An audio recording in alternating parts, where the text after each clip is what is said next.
Good to see you, man. You've been on the treadmill today, yeah? Oh, the treadmill. Yeah, as Uh, in as of the treadmill of interviews. oh, that one. Yeah. Yeah, yeah. Yesterday was a little bit crazier. Then it was all Australia.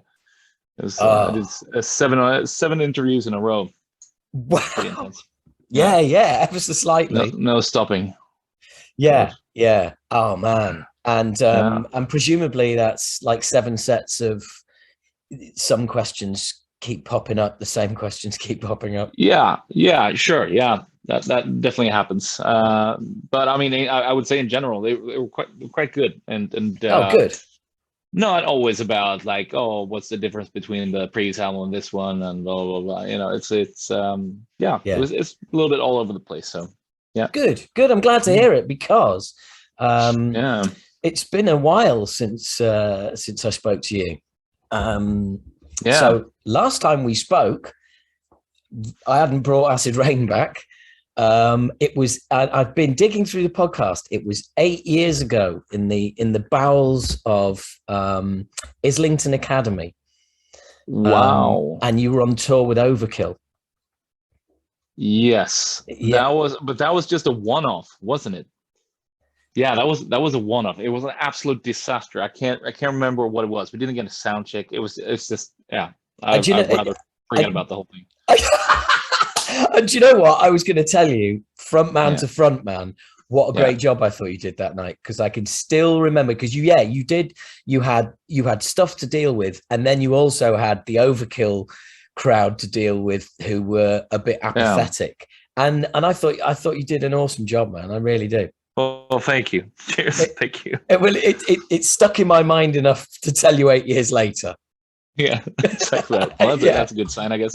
yeah, Yeah, absolutely. Um, yeah. but I remember two things from the interview, and funnily enough, I never do this, but I went back and listened to it again, Hmm. um, and two things came out of it that I had remembered, and so picking up 8 years later, I've got two questions to see. A, um, did you ever get back playing football? Um, Okay. yeah, and No, no. right, okay. Oh, never mind. Yeah, I mean, who has the time, right? Yeah, exactly. Yeah, and there was no football going on in lockdown. No. And the other question was, you were trying to find a hobby outside of music. I think trying to make model airplanes may have hoved into view at some point, but you were Oh you were yeah. keen to find something that you could put your energies into that wasn't music related and that would get you away from it. Did you ever manage to find that as well? Yeah, watching the Antiques Roadshow.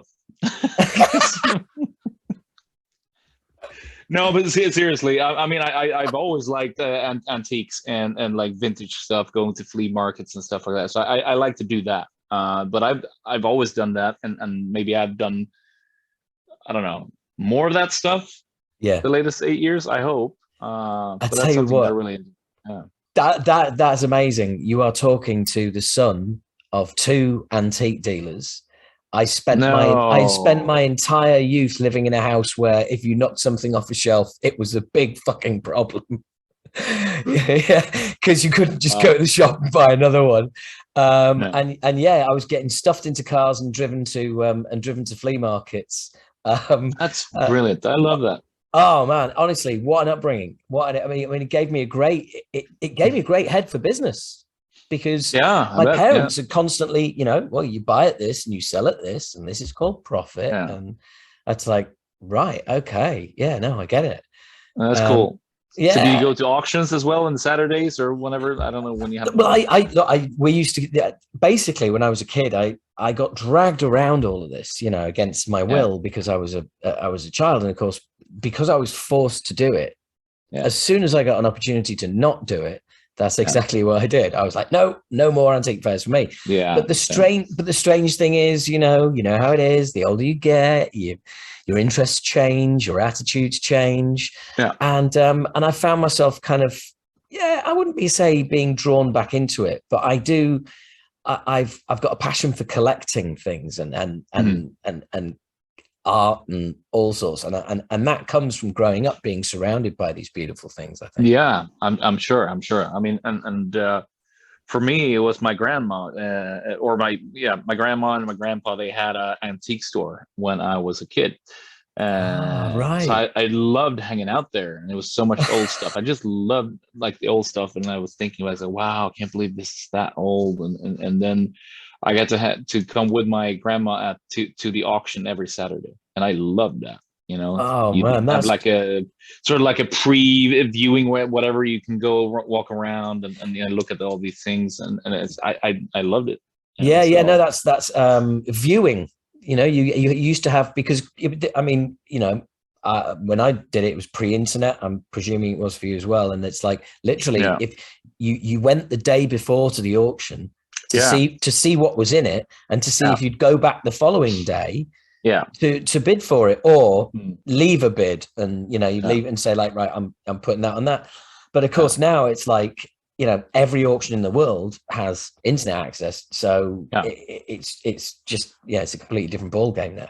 yeah, yeah, um but there are still kind of like little auctions that that my mother goes to. My dad's not around anymore, but right, my mother, you know, when my father passed, decided to stop doing it. And then mm, it took her about 2 years to go, why have I stopped doing this? yeah, Yeah, yeah. I That's love how it it. is sometimes. Yeah, yeah, Yeah, yeah, but it's that I think it's about having, well, it's passion, isn't it? You know, it's absolutely. being passionate about something, which, Yeah. you know, you clearly are after all these years, Mm, and constantly putting out an incredible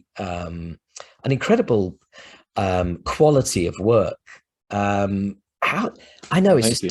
I know it's a dumb question, but I mean, how do you do it? How do you stay focused? How do you stay, you know, getting those new concepts, those things that challenge you and interest you to keep you, you know, You know, engaged?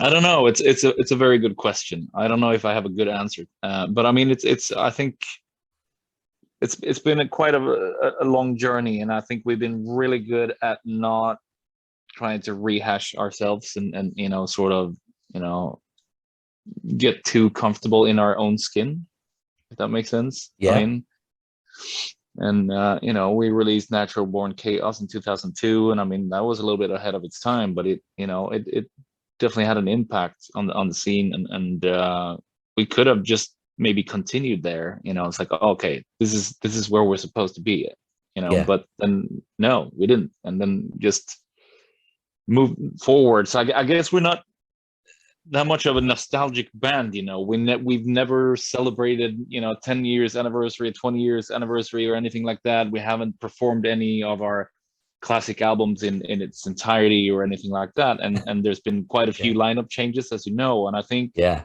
yeah, we've been lucky enough that some of those people that came into the band have really brought new things and have, you know, it's been very inspiring somehow, you know. And I think, you know, for example, when David joined the band, he encouraged me to pick up the guitar again, because I am sort of a guitar player from the beginning. Um and then the Living Infinite came out, you know. That's yeah, what happened when I mean he wrote a lot of stuff, and so did Sven, and so did Sylvan as well. It was very much of a group effort, you know. But it really inspired me and gave me the confidence to pick up the guitar again. It's like, you know what, I'm gonna write something from scratch. I'm not just gonna be served a song and then I'm gonna add vocal melodies and lyrics. I'm gonna do the yeah. whole damn thing, you know. So I'm not saying that the fact that I started writing songs is the key of the whole thing. But that I guess that's a part of it as well. I mean, that's how it's sort of, you know, evolved over the years. That it's been, we've never played it safe. We Yeah, always managed to stay relevant in the metal scene somehow, and yeah, I'm very proud of that. You know, that we managed to do that, and that most of our fans have sort of grown to love the fact that there's always a surprise for each record. You know, yeah, that, you know, yeah, if they like one record, it's like they can expect the next record to be the same thing, because yeah, they're, you know, there's always something new, and you know, we always add new elements to our yeah. music. I mean, This one, Yeah. there's, I don't know, violins and glockenspiels and this and that. I don't know, all over the place, but yeah, it just works, you know. And whatever we sort of take on, or the those new ways of you know, no new ways of expressing ourselves. It's just it just works. We managed to make it work somehow. Hey, a nice, almost a pun. I'll let you have that. I know. I just realized that's it. Yeah. But it's funny you should say that, because there's you said something there that I wanted to touch on, which was, and maybe you're right, maybe the lineup changes is partly a reason why, because I know what it's like internally. If there's 3 of you who play on an album and there's 2 guys, and it's like, well, you know, these 2 guys don't play on the album, and you're going to go out every night and play every song back to back, and you know, and make it all about that. And these guys have been in the band, what, 9 months? It's like, it's almost disrespectful. You know, and then you guys have changed so much. You've never had that kind of period where you can go, right, okay, you know, let's all you know, reflect and you know, play a classic album. But also but again, I think you're right. I think it's kept you moving forward. It's given you that momentum to not be navel gazing. Yeah, because I mean, I sometimes some bands, you know, maybe they only have the front man left, and then it's a situation where he gets hired guns, you know, and then that's, you know, me. Yeah, that's me. That's what I did. Yeah. That's what you did. No, but I mean, it works sometimes. But as far as, I mean, like touring wise and show wise, it works. You know, it usually works. But then there's the studio part. There's the composing. There's the chemistry there. You know, and I would rather find new people that sort of, you know, and enter a band, rather than, you know, being sort of, it's like, okay, you know, you're a hired gun, and you know, you can't write any songs, and that's it. And you know, if people want to do that, that's fine. You know, I respect that too. Whatever works, you know. But for me, I think letting people in, you know, I think I've been really good for this band. I'm not much of a dictator, you know. I'm totally the same, and you know, I was kind of joking. I mean, it's like, you know, yes, I am the only original member, but it's very much about it has to be a band. It has to be a band. Everybody has to have a say. It can't. Otherwise, it doesn't work. No. And also, you're essentially, everybody's putting in the same amount of work. Everybody's making commitments. And you have to honor that. And you're absolutely right. I think letting people in, collaborating. I'm huge on that in the studio. It's like, I'll go in, I know what I want to do, and got everything worked out. But by the same token, if there's somebody the other side of the glass who's there that I can collaborate with and say, actually, go up there, go down there, try this, try that. Have you thought about doing this? I love that. Absolutely. And some people are just not open to that stuff. They're just shutting down completely. And I think that's quite sad, you know, sometimes, you know, it's like, Absolutely. So with regards to the new album, obviously, this is kind of the other way around. Normally we'd be chatting about, you know, the album already being out. You got 2 videos out, which are both stunning. You've got to be happy with those. I mean, visually they are, you know. Yeah. Really good ones. And it was lovely to see as well that a lady who worked on the first video is in the comments on your I did see that. Yeah. That's pretty cool. And it not only is it cool, but it's like totally the opposite of YouTube. Like like there's no bin fire at the end of it. Right. You know, it doesn't just degenerate into insults. It's like everybody is just like being really, you know, praising this woman, and she's like clearly like chuffed to bits to be able to work on a Soilwork video. And what was it? I mean, I've never done anything like that. What's it when you've got did you storyboard it? Did they come to you with the concept? Have they taken your lyrics? how does that happen? I mean, I like to give like directors sort of free hands. I give them some keywords, I gave them sort of like the övergivenheten means abandonment, so that's a word that I, just think about that word, what comes up in your head. You can see it from so many different angles, the fear of being abandoned, or the fear of actually abandoning someone or something, you can see it in so many ways, so and then he came up with this concept that it was sort of like this topic, I guess in a way, when you watch the video. But then I also felt that it needed to have sort of like a Western feel to it, and I think he found sort of like a middle ground to that. And I mean, considering the intro is quite, I don't know, it's like Ennio Morricone's style almost, but it also had the melody is quite Scandinavian, I would say. Has that Scandinavian melancholic vibe to it. So I think he managed to create something really interesting out of it. Because I mean, we were not there when all of this stuff was filmed. We didn't meet the actors. We didn't meet anyone. He just, we just got sent the master, and it's like, holy hell, wow. This is crazy.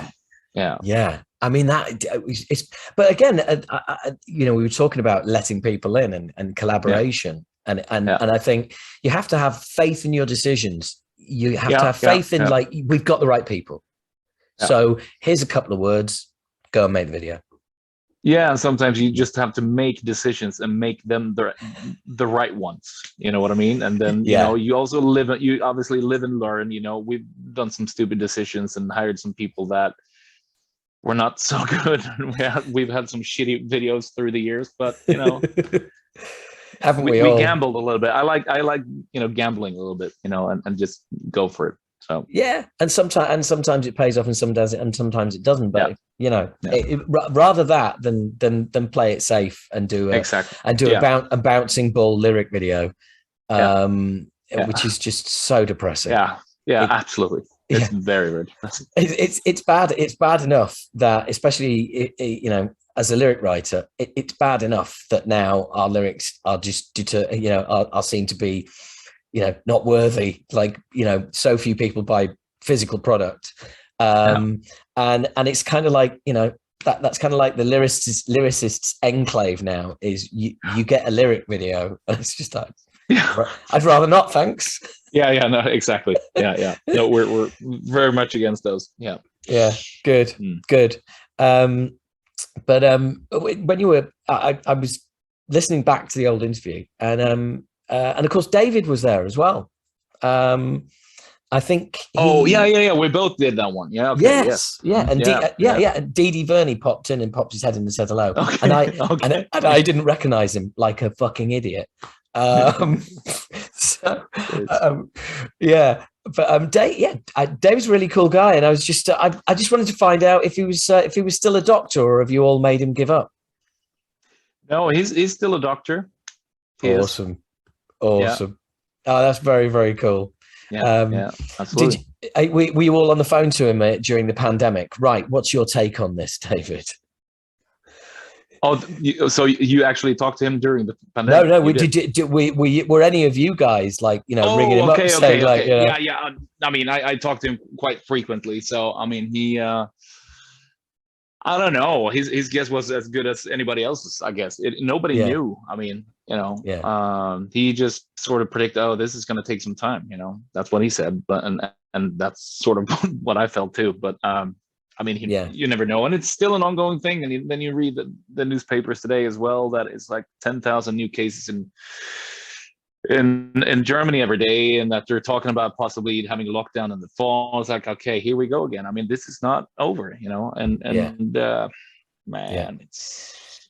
I know, man. I know. I mean, we played Bloodstock last year. Great. Been waiting to do this gig for 2 years. Brilliant. Played it. 2 members got COVID. We had a tour to do. One recovered in time, and one really, really didn't. Was really ill. We had to do the tour as a 4-piece. Now, all of a sudden, then the penny drops. It's like, hang on, one of us goes down. It's all off. So all of a sudden, you just have to start spending all your time on the bus, not speaking to anybody, not shaking hands, not doing autographs, and all of a sudden it is kind of like, yeah, this is a really odd, slightly weird, less enjoyable experience than I'm used to. Yeah. Oh yeah, I bet. I can't even imagine what it would be like. I mean, we've only been doing festivals now, since April, so we haven't done like a full tour, and I don't know what that's gonna be like if they walking around with a mask all day and and sort of spending, I don't know, you just have to stay in your bunk all day. It feels like, Yeah. Well, it's the thing is as well, any tour is a big commitment. And I think outside of being a band, it might look like, oh, there's a few cases here, and why are people cancelling? And the logistics behind a tour, and let's be honest, the costs. You're fronting a lot of money. Yeah, and that's it. It's fronting. Who wants $20,000 worth of merchandise with tour dates on you didn't play? It's like it's a disaster. Yeah. And it's enough, and like one seriously, funnily enough, we're coming back to bad decisions, but one seriously bad decision, one tour, that can bankrupt a band. Absolutely, yeah. So it does. Yeah, you have got to be careful. So have you got any plans other than festivals then, or is it just making things? We're heading to Australia again in November. Right. And we were supposed to go to Japan as well, but they seem to, they've opened, but I heard something that they're letting in, like, I don't know how many, it's like 1,000 Americans and 1,000 Canadians, and as an experiment, but they're not letting in any Europeans. I don't know. I heard something about it. I might be wrong, but yeah. But they're not completely open, and so it's only going to be Australia this time. It's looking like. So that's going to be awesome. I really hope it happens. Yeah. And we can only hope for it. And then not so much else planned for this fall yet, except we're doing all the festivals, obviously, and then we're going to do the full maybe European tours in beginning of next year instead, and then possibly America at some point. And yeah, it's a little uncertain still, I know, and the thing is as well is that it's in uncertainty is it's soul crushing, because like it really is. Yeah. I mean, well, dude, we put out our first album for 29 years, played 4 dates, pandemic. Yes, and it's like the universe has decided you lot getting back together was not a good idea. But yeah, it is. It's soul crushing, because the thing is, if things are bad, you can deal with them. If things are good, you can deal with them. But if things are, I don't know, in a state of flux, it's the worst thing of all. Yeah, I can't stand it. It drives me crazy. Yeah. But you presumably you've written some great music. I mean, the 2 new tunes are, I have to say, awesome. As was the previous album. I mean, in fact, everything that you've done, as I said earlier, has that gold standard kind of like a stick of rock. It's got that quality running through it. And I have to say, as a singer, for somebody who never really set out to be a singer, your voice seems to just get better and better. Well, thank you. And I mean, I was not set out to be a singer either. I was a hockey player, but anyways, I know. It randomly became a singer. But anyways, I don't know. I always been curious about singing, ever since I was a kid, and then it happened, and then I got kidnapped by a metal band, and it just happened. But anyways, yes. I mean, I've really enjoyed being a singer in Soilwork for so many years, and obviously I started Night Flight Orchestra as well, and I think that definitely did something to my voice as well, and that I brought with me to Soilwork. I built up a stronger voice through the years. It was not easy in the beginning, you know, switching between the screams and the cleans and all that stuff, but it's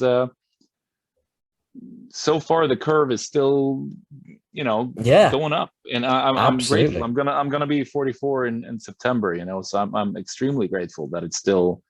I feel like I'm really, you know, Uh, there's no stopping. Knock, knock, knock. And Look, yeah. you youngsters, honestly, you keep me, Yeah. you keep people like me on my toes. I mean, look, it's fantastic, and I think, do you? I mean, do you work on your voice on your own? Do you have do you have a confidant, like a singing teacher or a guide or anyone like that?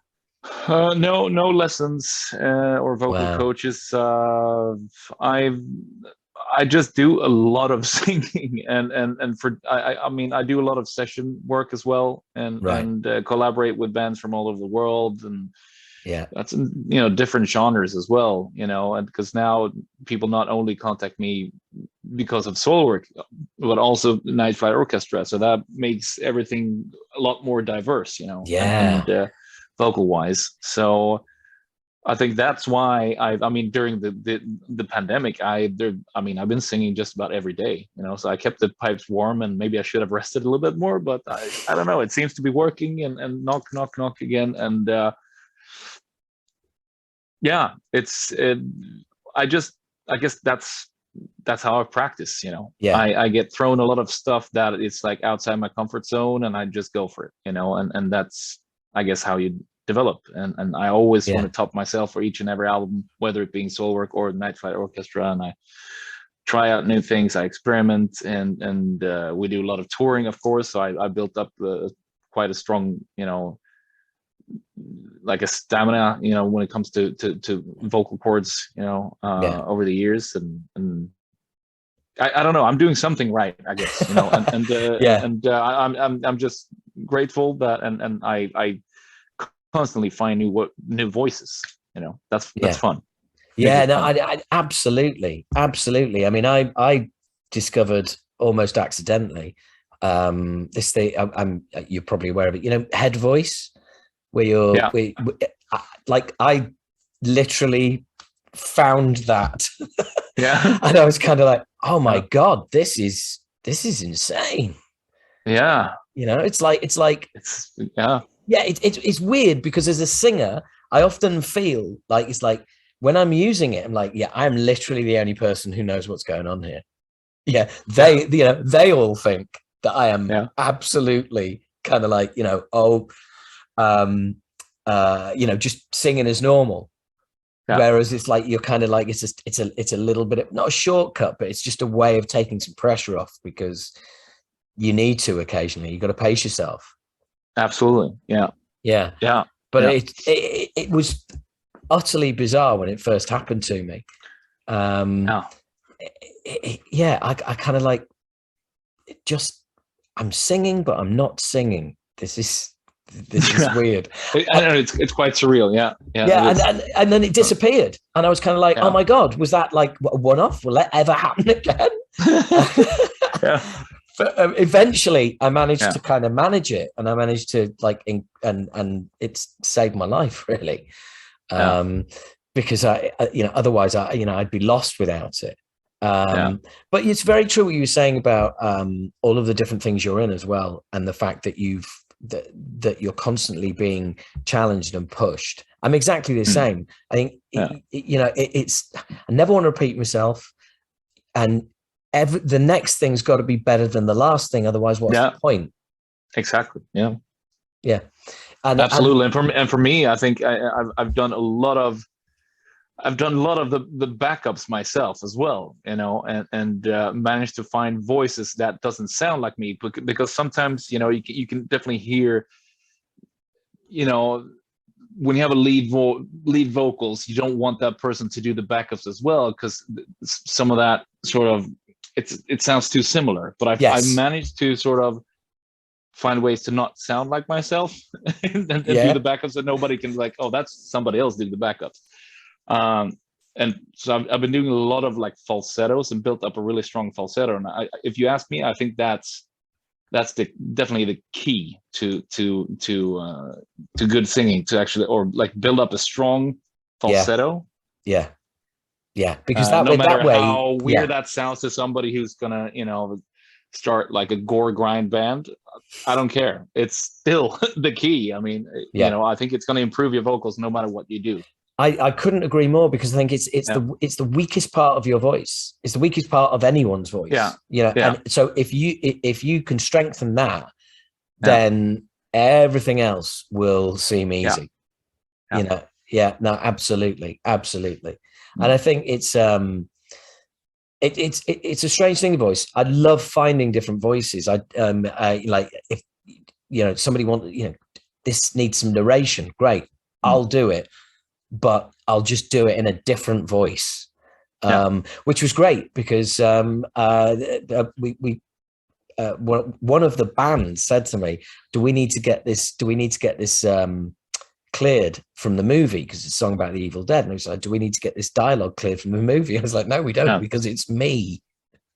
And they're like, oh really, is it? I was like, great job done. Because I didn't tell anyone, just kept it to myself, but it's like it's things like that where you have to really do something different out there. Have you had any approaches, like, as regards soundtracks or anything like that? Because I think your music is naturally quite, forgive the phrase, soundtracky. Yeah, I mean, we've never been asked to write music, but we've been asked to have like songs that already exist, in right. What was that show again? Hold on, just got something in my that's strange, we talk about singing after all that. No, and it was a Netflix show. What is it called? The OA? No, the O. Oh yes, the OA. The OA, yeah. 2 series. Yeah, brilliant. the OA, yes. Yeah. They got in touch with us about a song from Chain Heart Machine. Yeah. Possessing the Angels. They wanted to have this really weird pick, like not the new albums. Like, no, we want that song from the second album. And then when you watch the episode, it's like, so this is the scene. Is that me in the background? Yeah. And there's people like screaming and running downstairs, so you can barely hear it. It's like, why would they pick it like when you can barely hear it? And it's like, what purpose? It's like sort of filling, It was. Yeah. So that. I think that's about the only time we've had a few songs picked up for Swedish television. It was like sort of like a game show or whatever, and. But wow. No, nothing big. You certainly don't sound like a game show band, that's for sure. But I tell you what, I watched the OA, loved it, but I would never. Hence, one of my first questions was not about you guys being on the soundtrack, because I never noticed. No. I mean, season 2, episode 3. I can't remember, but you. Maybe we'll notice now if you go back and listen. But absolutely, or watch it. Yeah. But also, what about personally? Have you, I know from a kind of like, just from the scale of your voice, and also being able to summon up different voices as well. It's a real kind of, it's the kind of talent that. A lot of movie makers and people who put not soundtracks, but people who put, the soundtrack of, the movie itself together. They're always after people like that. I just wondered if you'd had any approaches, because I know a few singers who've done stuff like that. Like voiceovers and stuff as well, or voiceovers, but also like crazy demon voices and really? All sorts of shit. Oh yeah. Yeah, I could probably do that. That would be fun. Right, if you're listening, anybody involved, get this man on. Apparently, I know somebody who does this kind of stuff, and it pays really well as well. Like most things attached to, if you can get into the right part of a movie. But it's because ultimately, if you have got a movie with loads of like weird, strange noises, and animal noises and creature noises and, you know, possessed beings or whatever they're like that. You know, there's only so many different animals that you can take their howls and screams and put them together and go, yeah. But you can't actually get them to speak. No, true. That would be cool. That'd be awesome. Yeah, man. Honestly, it's well. Anyway, look, I hope you do get some stuff like that. I do have. I've got a couple of questions from subscribers, if you don't mind. Yes. The only thing now, let me check the schedule, because I believe that there's I have an interview at. Yeah, it says at 7. Oh, right. Okay. Distorted sound. Right. Okay. Oh, I know those guys, and they'll send me messages saying, "You bastard, you don't stop talking." Well, look. Do you want to do distorted sound, and I will. I'll get these questions to you somehow, or it just won't happen. Don't worry about it. Yeah, no. I definitely want to answer those questions. Right. But I mean, let's see how long distorted sound takes, and I'll hit you up. Will this link be still? Can I still hit this link once I'm done with this? Yeah, you might. Sound? Yeah, you might be able to, mate. And in fact, you know what? Don't do that, because then I'll be out anyway. I've got a stand-up show tonight, so I'll be off doing that. So look, I tell you what, let's do part 2 of this. Okay, let's do part 2, because I feel like we've just scratched the surface here. We just got going. Fine. So we'll do part 2 another time. Yep. Say hello to the guys from Distorted Sound, and thank you very much, man. Take care.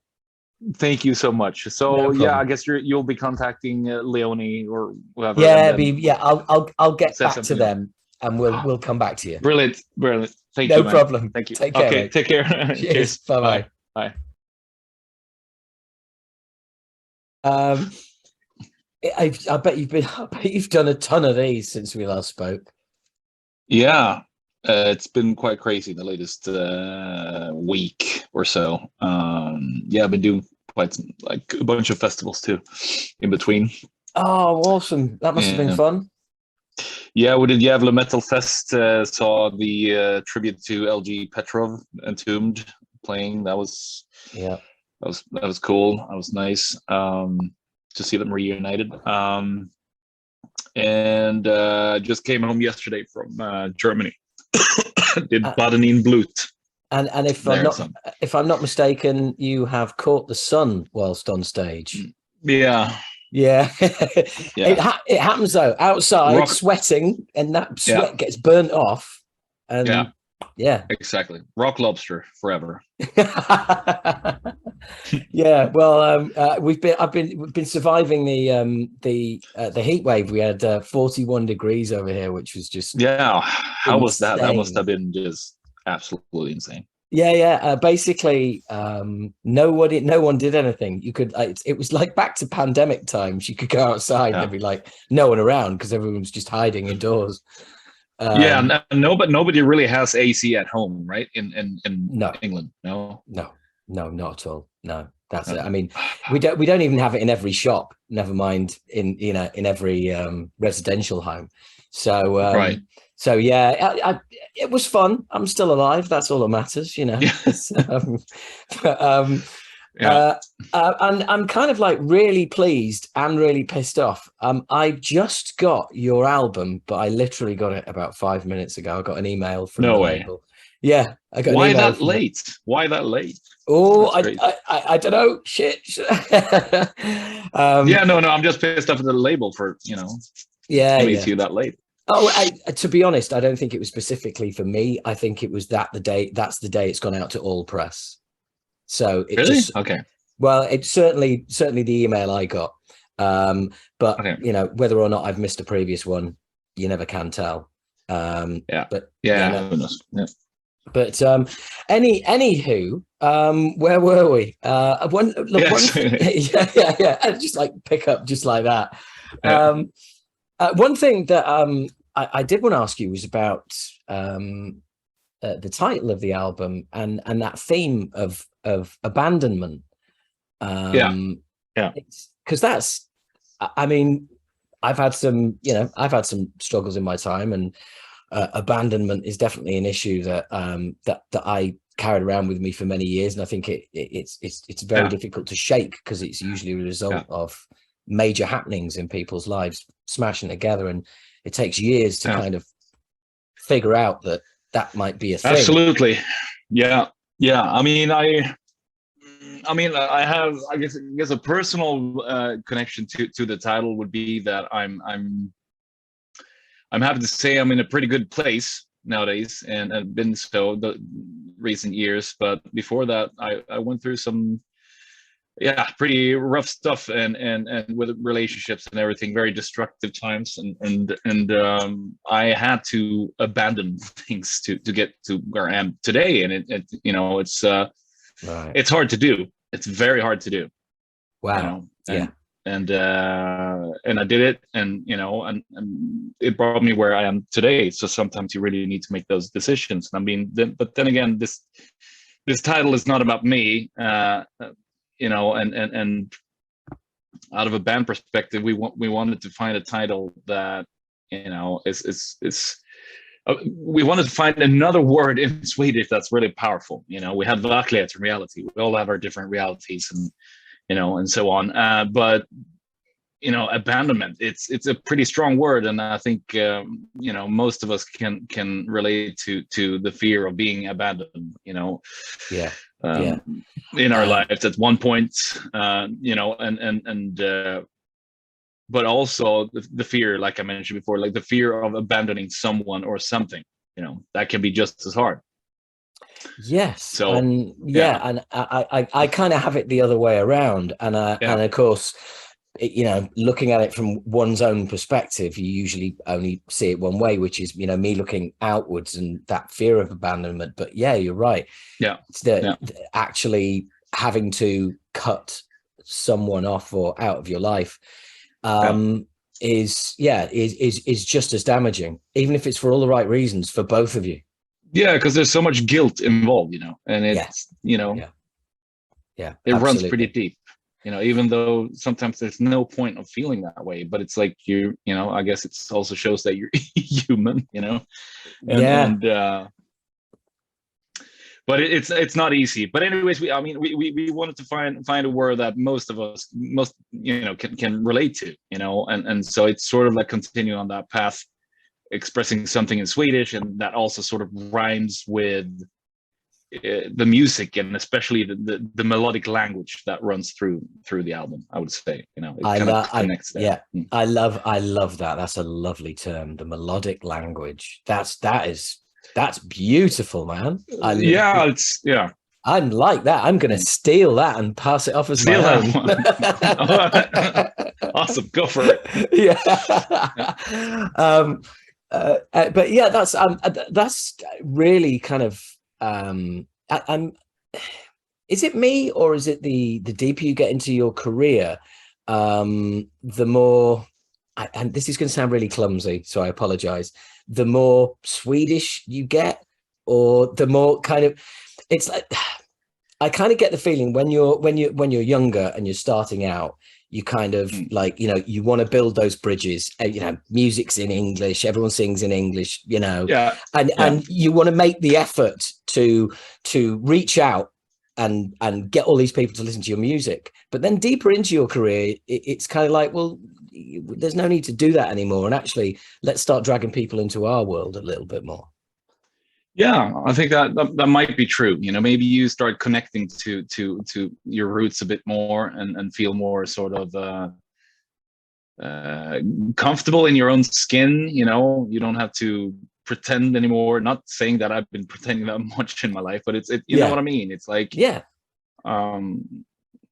so I don't know what it is. I mean, but then again, I'm for the latest almost 20 years, I've only been in relationships where I speak English, or like international sort of relationships, and even though my fiance, right now, I mean, she's quite good in Swedish, so we speak Swedish, but I just continue. Sometimes she speaks Swedish and I just continue in English because I'm so used to it.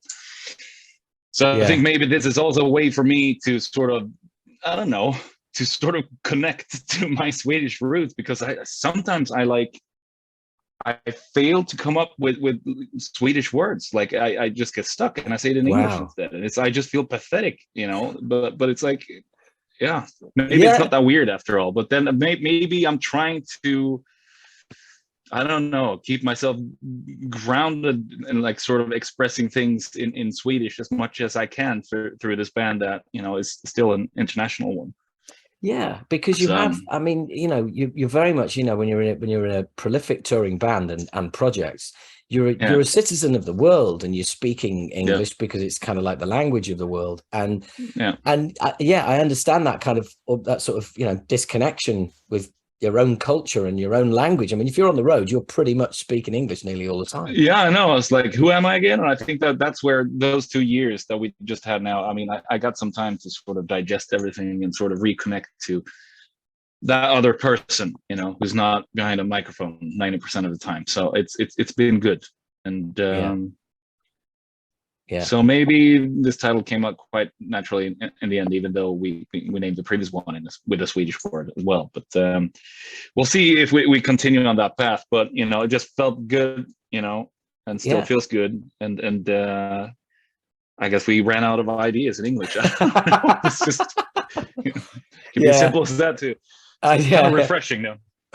Yeah, I kind of doubt it.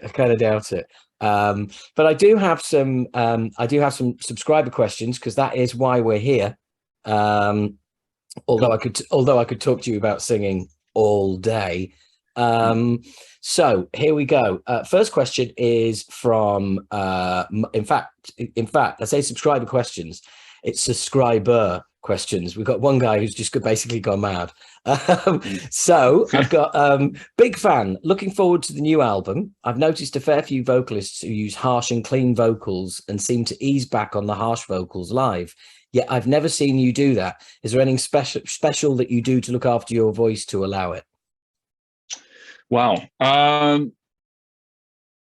Well, thanks for saying that to begin with. I mean, I really try, and I guess I've just erased the sort of threshold, you know, through the years between the cleans and the screams to a point where I switch quite easily, you know, and I wouldn't say effortless, but it's like it's been a long time, you know. I mean, I wasn't very good the first 10 years I was doing screams and cleans, you know, at least not live. I mean, doing it in the studio was different, but then you're going to bring it to stage as well, and it took a lot of training, you know, and I haven't been that good at looking after my voice. I just recently, that like the latest year, started to warm up, believe it or not.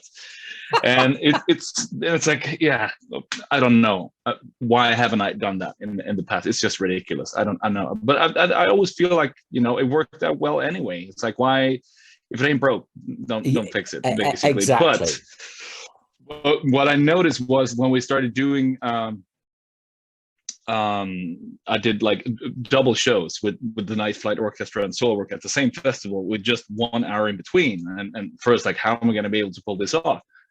And we did Night Flight, and we, you know, did maybe 45 minutes, then had an hour break, and then went on stage for Soilwork. And I was like, wow, I'm singing so much better with Soilworks. Like, what is this? Like, aha. Maybe I should start warming up.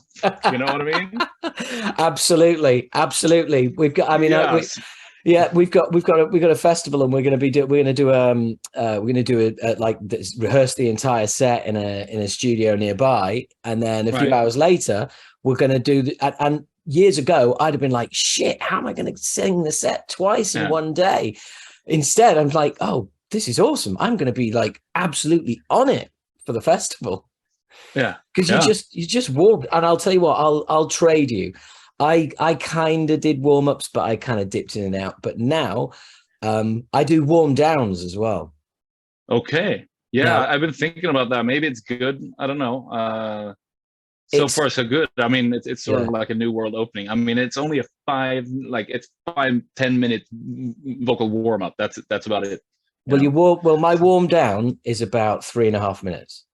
But do you know? But do you know what?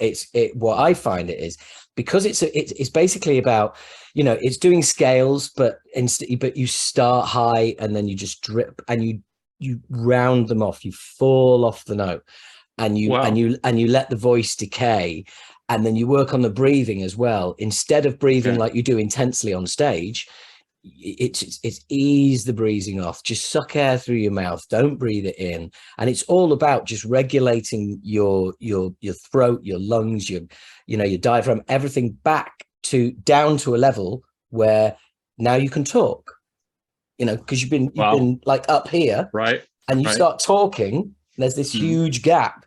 So like afterwards, it's just a few minutes. In fact, I'll tell you what I'll do.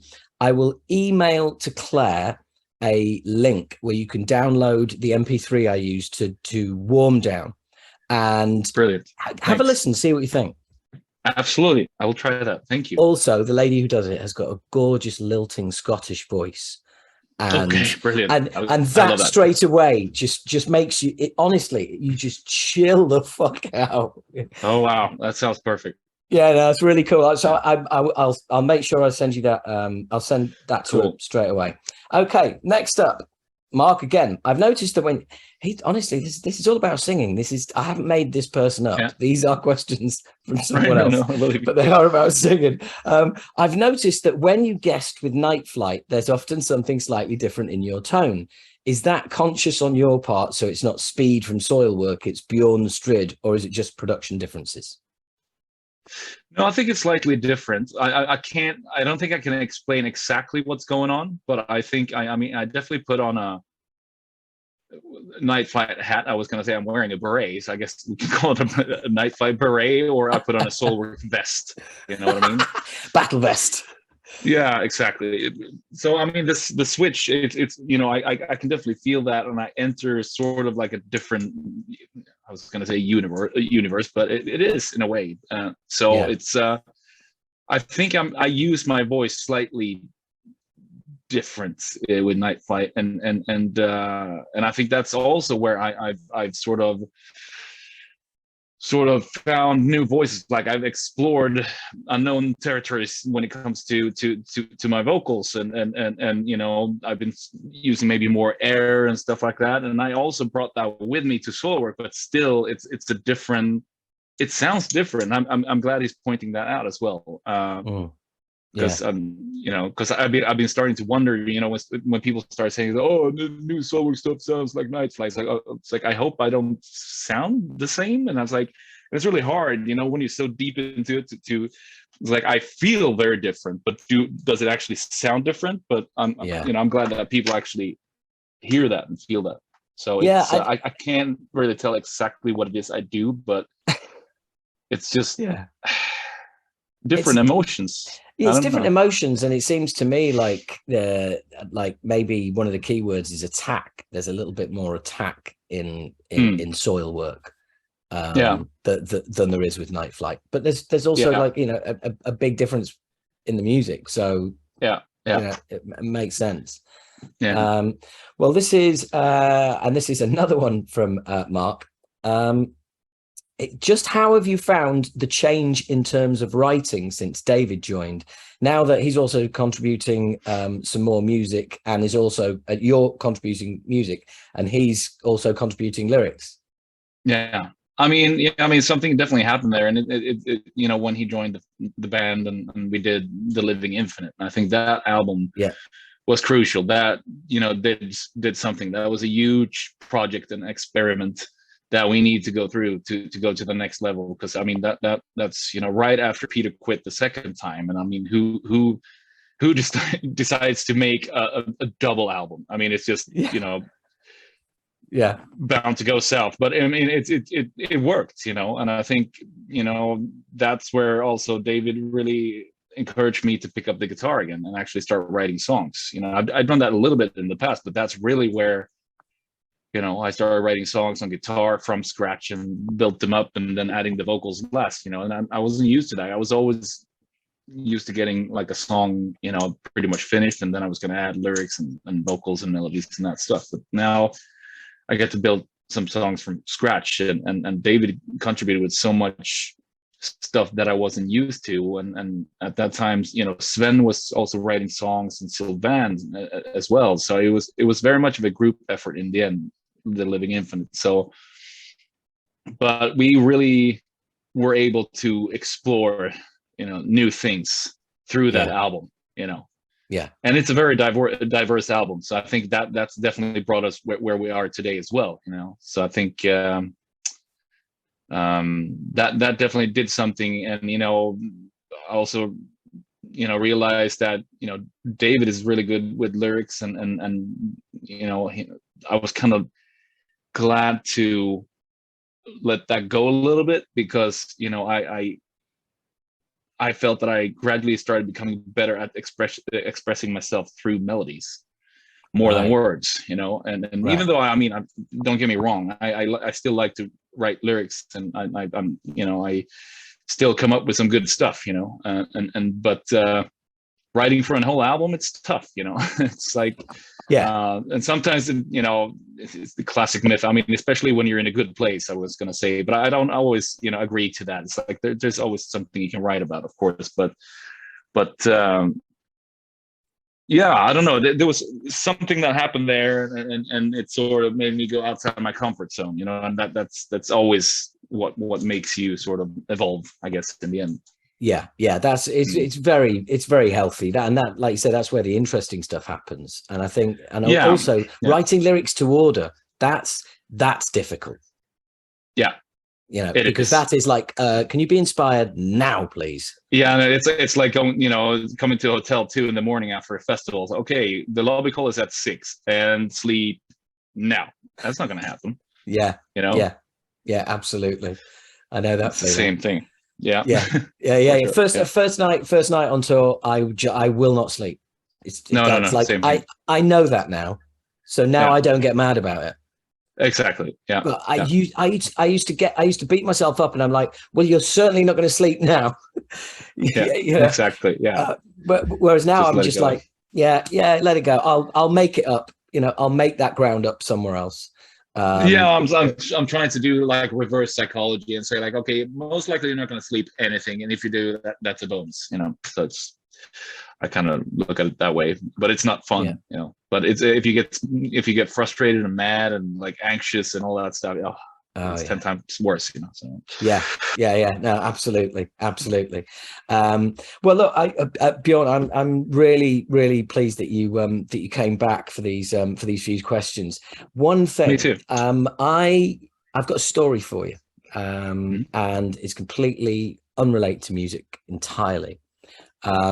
So back to, you won't remember, but a few weeks ago when we chatted, my parents were antique dealers forever. My mum's been an antique dealer for 50 years.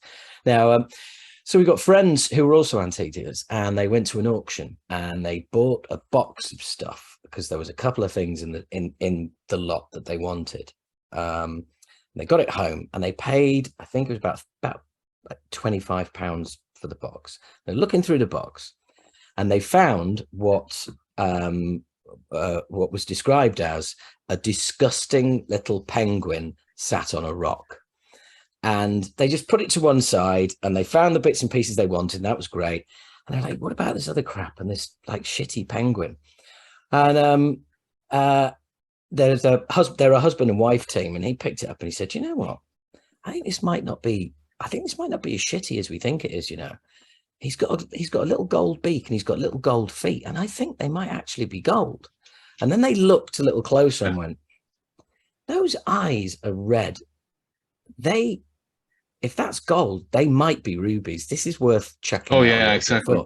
So he's incredibly knowledgeable, and this is one of those great stories where the internet can't fucking help, because it doesn't know everything. You can't. No, exactly. Because if you don't know what you're looking for, then you can't find it on a search engine. No. Yeah. No, exactly. So they took it to some experts at Sotheby's, in a local Sotheby's, and they said, well, you need to take this down to London and see one of our specialists. So they were going down to London in a few days' time. They went down to London.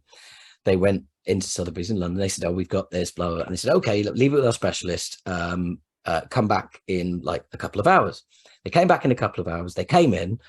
And when they came in, they were like, "Oh, please come in here, come in a private room, sit down.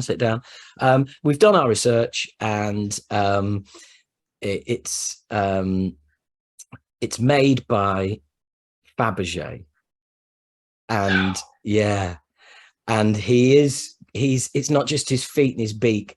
He's gold. He's solid gold.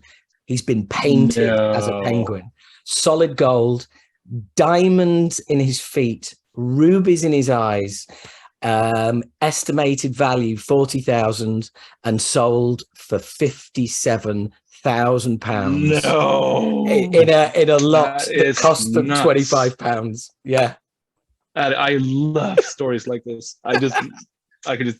Oh, I know. That's amazing. The thing is, you know, my mum's been in the industry 50 years. It's very, very rare that you hear these stories, but for it to happen to people who like we know, and it made such a difference. They were a young family at the time. They were able to pay off a huge loan for extensions of the house, and I mean, you know, financially reset them.